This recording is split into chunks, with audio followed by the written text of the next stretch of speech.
नमस्कार साथियों, ट्रेडिंग विद्या के एक और वीडियो में आप सभी का स्वागत है। जैसा कि आपने देखा कि हमने पहले भी कुछ वीडियोस अपने यूट्यूब चैनल पे डाले हैं जिसमें आप सभी का प्यार बेशुमार बिल्कुल हमें मिला है और हमारा ट्रेडिंग विद्या का परिवार अब 1100 के ऊपर जा चुका है। इसी तरीके से अपना प्यार बनाए रखिए और हम शुरू करते हैं। जैसा कि हमने कहा था, शुरुआत करेंगे एकदम शुरू से, from basic to advance share market. आज का हमारा वीडियो शेयर मार्केट की शुरुआत कैसे करें इस विषय पे है। तो कुछ टॉपिक्स जो एकदम बेसिक से हमें समझना है उसकी हम शुरुआत कर रहे हैं, जिसमें हम टॉपिक कवर करेंगे इंट्रोडक्शंस ऑफ शेयर मार्केट से परिचय, मार्केट के रेगुलेटर और एक्सचेंजेस कौन कौन से हैं, बाय और सेल के क्या क्रिया हैं, और इंडियन मार्केट की टाइमिंग। ये कुछ ऐसे बेसिक से चीज़ें हैं जो आपको फ्रॉम बिगिनर समझना बहुत ज़्यादा इम्पॉर्टेंट है, क्योंकि आगे आगे चलते हुए हम बेसिक से काफ़ी हद तक एडवांस की तरफ बढ़ेंगे। तो आपको दिमाग में ये बातें रखना काफ़ी ज़्यादा ज़रूरी है। पहला जो टॉपिक आज हम कवर कर रहे हैं वो है इंट्रोडक्शन ऑफ शेयर मार्केट। तो जैसा कि आप देख पा रहे हैं इंट्रोडक्शन ऑफ शेयर मार्केट में, यहाँ पे आप देख पा रहे हैं शेयर मार्केट एक वित्तीय बाजार होता है जहाँ निवेशकों को विभिन्न कंपनियों के शेयर खरीदने और बेचने का मौका मिलता है। यह एक प्लेटफॉर्म होता है जहाँ निवेशक उचित मूल्य पर शेयर खरीदते हैं और उसे लाभों का हिस्सा प्राप्त करते हैं, और इसमें कई अलग अलग माध्यम भी इसमें अवसर आपको मिलते हैं। जैसे शेयर मार्केट आपको पता है कि एक फाइनेंशियल मार्केट है जहाँ पर निवेशक यानी इन्वेस्टर्स क्या करते हैं, कंपनियों की कुछ हिस्सेदारी खरीदते हैं, उन्हें बाय और सेल करते हैं, और दोनों ही लोगों का सोच और एक ही मकसद होता है, प्रॉफिट कमाना। जैसे किसी ने बाई किया तो वो ऊंचे दाम पे उसे बेचना जाएगा, और कोई उसे अगर सेल किया है तो उसे और प्रॉफिट में अपने आप को रखना चाहेगा। दोनों ही बाय और सेलर का यही सोच होता है कि मार्केट में अपना प्रॉफिट कैसे बनाएं। तो बाजार क्या है, एक जो आप देख पा रहे हैं शेयर बाजार क्या है, एक वित्तीय बाजार है जहां कंपनियों के शेयर खरीदे और बेचे जाते हैं।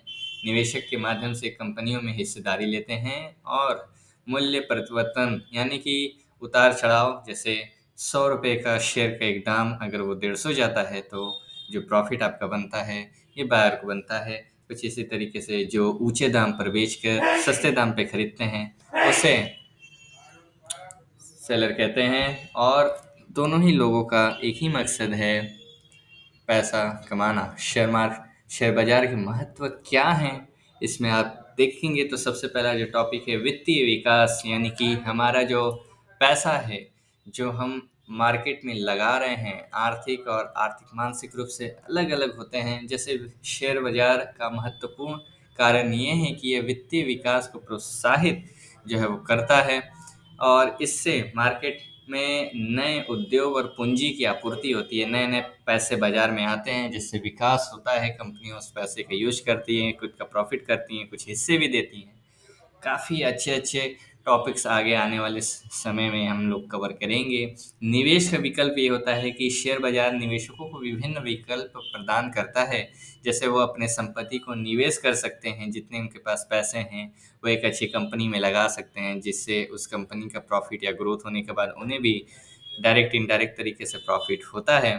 आर्थिक प्रगति, जी हाँ, कंपनियों को पूंजी की ज़रूरत होती है इसलिए वो मार्केट में आते हैं। किस तरीके से मार्केट में आते हैं, किस तरीके से वो पैसे उठाते हैं, आने वाले वीडियो में हम उसे भी कवर करेंगे, जिससे उनकी आर्थिक प्रगति भी होती है। मार्केट में पैसे उनको मिलने के बाद इन्वेस्टर का पैसा जब कंपनी में लगता है तब। अगला है कि जब हम पैसों के रिलेटेड बात कर रहे हैं तो हमारा पैसा किस तरीके से सुरक्षित है, और हमारा पैसा जिस मकसद के लिए हमने लगाया है उस मकसद के लिए वो लग रहा है कि नहीं, ये सब हैंडल करते हैं हमारे मार्केट के सबसे बड़ा regulator, security and exchange board of India, SEBI. आप देख पा रहे हैं कि जब भारत में निष्पक्ष शेयर बाजार की बात आती है तो दो मुख्य स्टॉक एक्सचेंज जो कि एनएससी और बीएसई है, वो आपको ये काम करके देती है। एक है बॉम्बे स्टॉक एक्सचेंज जिसे बीएससी के रूप में संक्षिप्त किया जाता है, जबकि दूसरा है नेशनल स्टॉक एक्सचेंज जिसे एनएससी भी कहा जाता है। ये भारत के दो सबसे बड़े स्टॉक एक्सचेंज और एशिया के सबसे बड़े जैसे जापान, चीन और हांगकांग के बाद सबसे बड़े ये हैं। एनएसई क्या है? 1992 में स्थापित नेशनल स्टॉक एक्सचेंज। इन सब के बारे में एक डिटेल वीडियो हमारे चैनल के सबसे पहले वीडियो में हमने डिस्कस किया है। अगर आपने वो वीडियो नहीं देखा तो प्लीज़ आप उस वीडियो को जाके बिल्कुल देखें। उसमें हमने एनएसई और बीएसई के बारे में आपको संक्षिप्त रूप से बताया है। एनएसई में टॉप 50 कंपनियों का मूल्यांकन किया जाता है। उससे रिलेटेड उसे एक इंडेक्स में रखा जाता है जिसे निफ्टी और निफ्टी 50 कहा जाता है। और बीएसई में टॉप 30 जो कंपनियां हैं उसे रखा जाता है जिसे सेंसेक्स कहा जाता है, जिसमें 30 कंपनियां आती हैं। तो एनएसई का जो इंडेक्स है वो निफ्टी 50 और बीएसई का जो इंडेक्स है वो सेंसेक्स, जिसमें 30 कंपनियां सूचीबद्ध यानी कि सम्मिलित होती हैं।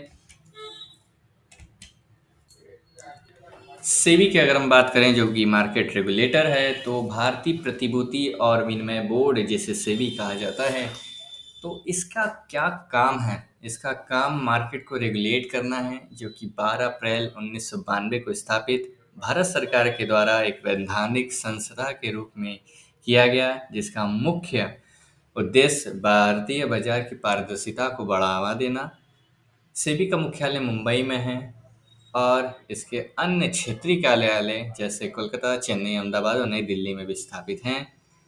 सेबी की परिभाषा के अनुसार जो है वो भारतीय पूंजी बाजार के कार्य को नियंत्रित करना, भारतीय सिक्योरिटीज मार्केट को नियंत्रित, मॉनिटर और मैनेज करने का है, जिसमें एक सुरक्षित निवेश वातावरण को बढ़ाना और इन्वेस्टमेंट परिदृश्यों को बेहतर बनाने के लिए इन